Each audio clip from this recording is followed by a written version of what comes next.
Hello. On behalf of the College of Physicians of Philadelphia, I'd like to welcome you to the first of a series of interviews focused on topics related to medicine, public health, and science in Philadelphia. I'm Mira Irons, President and CEO of the college, and it is my great pleasure to welcome Dr. Paul Offit, Director of the Vaccine Education Center and Professor of Pediatrics in the Division of Infectious Diseases at the Children's Hospital of Philadelphia, as well as a fellow and member of the Board of Trustees. Paul, you have given so generously of your time to address questions and concerns throughout the pandemic in so many venues. And one of the many reasons that I think you're so sought after as a speaker is your ability to provide clarity and context to what has become a continually evolving and increasingly confusing situation, to help healthcare providers and the general public understand how best protect themselves and their families. So first of all, thank you for taking the time to come on. Well, thank you for saying that. Very kind of you. How do you think about where we are with regard to the pandemic currently, given the often conflicting information that everyone is hearing? You know, on the one hand, numbers of new cases in the millions, numbers that a year ago we would not have even conceived of, hospitalizations and emergency rooms at or beyond capacity, a new, more transmissible variant that has rapidly spread throughout the United States, versus accounts from an increasing number of vaccinated individuals who became COVID positive of just mild symptoms. You know, it was only a cold, all at a time when people, you know, they let their guards down from, you know, last summer, early fall, when we were starting to kind of move into maybe some normalcy. And, you know, people are really just ready to move on. What do you think about that? I think we're getting there. I think we are moving slowly from pandemic to endemic. And here's why I say that. If you look at last winter, last November, December, January, February, and we didn't have a vaccine for the most part till the end of December, beginning of January, when most people in this country had not been naturally infected. Nonetheless, by the time we got to mid-February, you started to see a clear decline in hospitalizations and deaths. And remember, natural infection protects against moderate to severe disease. Immunization protects against moderate to severe disease. Neither protect well against either asymptomatic infection or mildly symptomatic infection. You saw that the numbers come down last February, so that by spring, summer, early fall, the numbers stay low and then took off again this year. Now you're seeing between 1,500 to 2,000 deaths a day and obviously tens of thousands of hospitalizations. That's actually less in terms of the number of deaths this year than last year. Last year, we were peaking at 4,000 deaths a day, 4,500 deaths a day. Now it's 1,500 deaths, 2,000 deaths a day, because we have a much more vaccinated and naturally infected population. So our population immunity is much greater this winter than it was last winter. And this is a winter virus. It doesn't matter which variant of SARS-CoV-2 you're talking about. It is a winter virus. So again, it will start to come down again. And it's already starting to come down in certain regions. And I think by mid-February, probably throughout the country, you'll see a major decline. And then it'll stay down until next winter. And so the question is, what's the difference then between pandemic and endemic? And I think the big difference actually is the degree to which it's felt to be controlled. Right now, this is a worldwide pandemic, which is largely out of control because of the number of deaths. But we'll get to the point where we essentially grandfather that in. And I'll give you an example. Flu, for example, 2 years before this pandemic, influenza in the United States caused 700,000 hospitalizations and 60,000 deaths. The year before the pandemic, it caused roughly 400,000 hospitalizations and 20,000 deaths. That's not considered a pandemic. That's considered basically an endemic winter virus. And I think by next winter, we will probably feel that this virus falls into that category. Okay. You know, Moderna is now working on a combined COVID flu vaccine of some sort. Do you think we're going to get to that point where every year, every other year, we're going to have some combined vaccine? How do you know what the next variant could be? I don't think so. And here's why. The reason you give a flu vaccine every year is because even if you've been naturally infected or immunized the previous year, you are not protected against severe disease the following year. You're not. The virus mutates to a much greater extent than coronaviruses do. This coronavirus, although it clearly does mutate and although it clearly does create what we call variants, the vaccine was made against the original strain, meaning the strain that raised its head in Wuhan, the so-called WU/2020 strain. That's not the strain that left China. The strain that left China was the first variant because it was more contagious. It didn't have a Greek letter. It was called D614G, but that's the one that swept across Asia, swept across Europe, swept across the United States, killed a couple 100,000 people here, which was replaced by the Alpha variant because it was more contagious, which was replaced by the Delta variant because it was more contagious, which is replaced by the Omicron variant because it is more contagious. But in all cases, the vaccine protects against serious disease because the immunological mediator of protection against serious disease are memory cells, memory B cells, and especially memory T cells, memory T helper cells, memory cytotoxic T cells. And those cells recognize more conserved regions of the SARS-CoV-2 spike protein. I think that's why you see consistent protection against serious illness. So no, I don't think this would be a yearly vaccine for that reason. I think that even with arguably 2 doses of an mRNA-containing vaccine, you are protected probably for years against serious illness. Okay. So, you know, the recommendation now from CDC is to get vaccinated, but given the primary series, to get a booster 5 months after the mRNA vaccine and 2 months after J&J. Do you think we're going to be at another booster at some point, or, you know, do we just have to wait this one out? I think a goal for this vaccine, which is the goal for any mucosal viral vaccine, like a rotavirus vaccine or flu vaccine, is protect against moderate to severe illness. This vaccine does that. So what's the advantage of that third dose? What the third dose does is it increases neutralizing antibodies against the circulating virus for about 3 to 4 months. That's what it does. If you look at trying to protect against severe disease, the only groups in whom this third dose has been shown to increase protection against severe disease are people over 70 and people who live in long-term care facilities. That's it.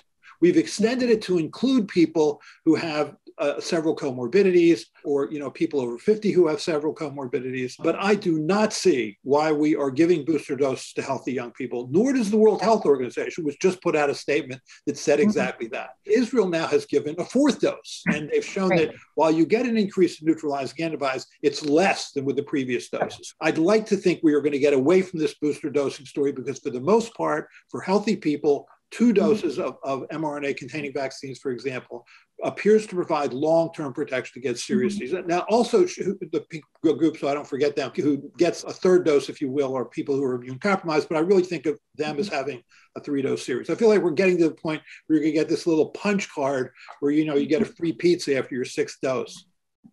Now that people are, more home tests are available and people are testing themselves, right? What would you tell someone who recently tested positive for a virus? Say they're healthy, they're not over 65, they don't have comorbidities. And what would you tell a physician? When should a physician prescribe Paxlovid for patients, if it's at all available? How do people think about that?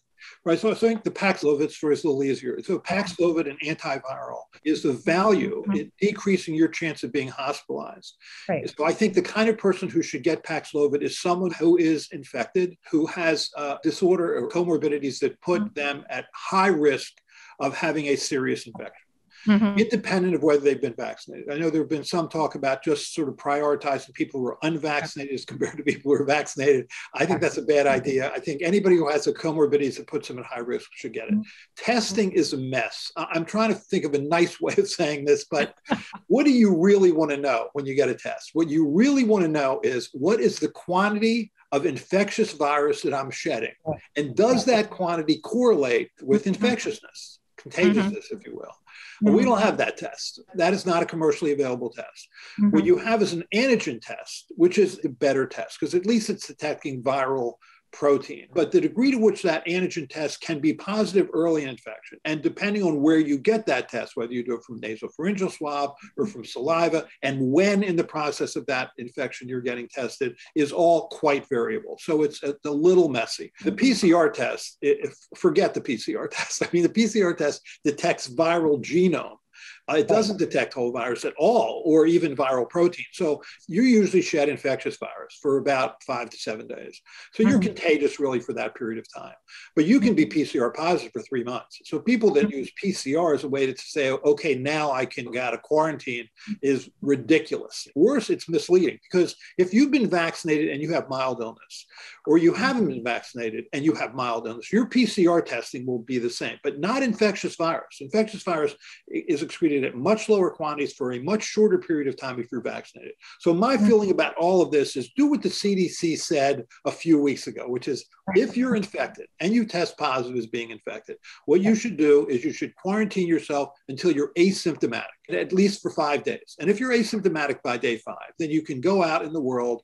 And if you're indoors, then you should wear a mask, for an additional 5 days. And that sort of brings the testing out of it. Because the notion of, okay, maybe we should test at the end of 5 days, it depends on the test and the way the test was done. And it's just a mess.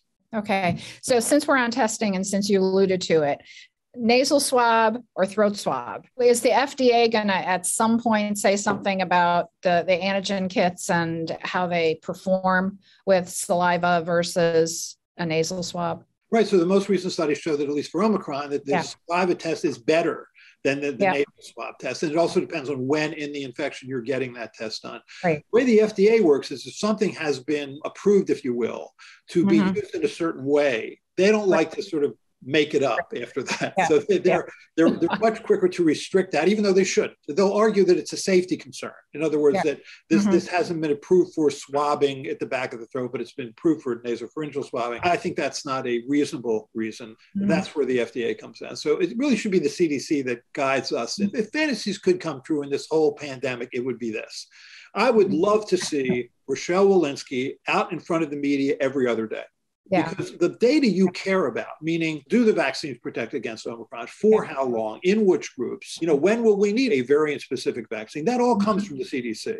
So I would love to see Rochelle Walensky do what Richard Besser did in 2009, be in front of the media every 2 days, tell us where we are, tell us where the data shows. She's the perfect person for it. And she's this amazingly brilliant, empathetic woman who is a great researcher, clinician, educator. She's the perfect person for this. But I feel like she's sort of in the shadows to some extent of, the NIH and the administration. Yeah. What's your perspective on the new mask guidance? N95s, KN95s, it's all about risk mitigation. Do you think that people really should be, if they're available, be wearing N95s or KN95s versus cloth and a surgical mask? I'm still seeing both out there. The N95, I mean, the true N95, the one that, has the straps that go on the back of the head, not the things that sort of fit over the ear. That is certainly the best mask. No doubt about it. It helps in terms of the virus you're excreting or the virus that you would be inhaling. And so that's the best mask. The KN95 is a little easier, not quite as well fitting, has, sort of the strings that go over the ears. And that's a good mask. The surgical masks also are of value. The 3-ply surgical masks, the rectangular masks are of value, not as good as the others. So it's just a matter of sort of mitigating risk and relative risk. The cloth masks are better than nothing, not a lot better than nothing, but certainly if that's all you have. I mean, I think back when the virus first came in and we were terrible about getting personal protective equipment into the hospitals. And you see, the nurses with bandanas wearing garbage bags instead of gowns. It was pathetic. Right. Well, there was even CDC guidance at that time. Almost crisis standards of protection that said that if you had nothing, you could use bandanas, right? And I think it's this evolving information that is really hard for the public to understand. How could you have said this then, and now we're saying we need N95s? And, the reality of supply back then, when I think about the supply problems that we had for healthcare providers, I mean, that's a consideration, but it's hard for everyone to understand that. Yes, I think it's a combination of so many things. In one case, sometimes the science evolves, sometimes what you have available evolves, and then sometimes what is just practical. And then, you hear mixed messages, so for example, in Philadelphia now, you need to be vaccinated to go into a restaurant. In New Jersey, you don't have to be vaccinated to go into a restaurant. So, the reality is, I've always thought from the beginning of the pandemic that there was this 50 states were making it up in different ways, almost as though, viruses don't cross state lines. What do you tell people about how best to protect themselves right now? Mask, socially distance, wash your hands, get vaccinated. Is that still the message we should be telling people? I think the most practical message is, one, get vaccinated. I mean, we're not going to boost our way out of this pandemic any more than we're going to test our way out of this pandemic. We're only going to be able to vaccinate our way out of this pandemic. That's number one, and it's obvious, vaccinate. Then number two is mask. I think if you're indoors with people you don't know, I mean, so presumably, a restaurant, for example, bar, mask. So those are the two things. With the testing is difficult messaging, but those two things are easy to remember. Get vaccinated and mask when you're inside. Not inside your, I mean, I'm inside now, but I'm not masked. Right. I'm sitting in my office. Yeah. And just my last question, we're both pediatricians, the numbers of kids being infected are rising all the time. Kids under the age of 2 can't protect themselves with masks. How should parents think about sending their kids to daycare, those who are younger than 2, and even in person and to school at this time? We have a vaccine available for everybody over 5. So anybody, those schools over 5 should be vaccinated. And unfortunately, only about 30% of 5 to 11-year-olds are vaccinated. Only about 50% of 12 to 15-year-olds are vaccinated. So vaccinate kids. So we talk about how important it is to go to school, and then we don't vaccinate our children. It's painful. Children less than 5, I don't think we're going to have a vaccine available. Certainly not till the middle of this year, if not later, the way the studies seem to be going. So what do you do for that child who's less than 5? I mean, it is true that children generally get infected less frequently, and when they're infected less severely. That's true. And Omicron actually appears to be somewhat less virulent, but it's not avirulent, and it can still cause, hospitalization and ICU admissions. Just do the best you can to put a moat around the child. So everybody they come in contact with is vaccinated. Certainly, if they're going to school, you want to know that every teacher in that school is vaccinated. Never send a child to school who has any symptoms that could be an upper respiratory tract infection caused by SARS-CoV-2. So be sensible and be practical. The thing that upsets me the most about working in the hospital and seeing is last time I was on service, we admitted 18 kids to the hospital with COVID. All but one of them were over 5, and none of them were vaccinated. Not one, nor were their parents, nor were their siblings. And that's just unconscionable. I just can't stand it. This was hard enough before there was a vaccine. Yeah. Do you think that the concerns about the mRNA vaccines for COVID are going to bleed over into the anti-vaxx conversation and are going to lead more people not vaccinating their kids to preventable diseases because of this? Yes, I think there's already evidence for that. I would say that when the anti-vaccine movement really took off in this country, which was in the early 1980s, there was not a politics to that. There wasn't. On the right, it was a libertarian government off my back, don't tell me how to raise my family. On the left, it was the, I don't want anything that contains, manufacturing additives or residuals and these sort of unnatural ingredients. I don't want to put that into my body. And in fact, the measles outbreak that started in Southern California was in a liberal democratic community from which it spread to 25 states. That's not true now. This is a cultural issue now. As you look at counties that voted heavily for former President Trump as compared to heavily for Biden, you are 60 times more likely to die in a county that heavily voted for Donald Trump. So it is a cultural issue right now. I don't know how you address that. But I have to believe there is a way to do that. I do. I think that we have to figure out a way how to vaccinate these 90 million people. This virus is not going to go away from this world anytime soon. So we are going to have to get there. Yeah. Any closing final words? I think we are moving into this virus being endemic. But that said, I think we're going to have a high level of population immunity for years, if not decades. Remember, we still vaccinate against polio every year in this country, even though we haven't had a case of polio in this country since the late 1970s. We do it because polio exists in only 2 other countries, really, Afghanistan and Pakistan. Here, this virus is circulating throughout the world, and it's going to be for a long time. So that's another reason to vaccinate your children. They do grow up. And when they grow up, they're still going to be susceptible to this virus. And I really do think that 2 doses of mRNA vaccine will likely provide years worth of immunity. We'll see. We'll see whether that's true. But it's been true so far. Yeah. So I think, the one thing that the pandemic has given us is a new appreciation for the words novel and evolving.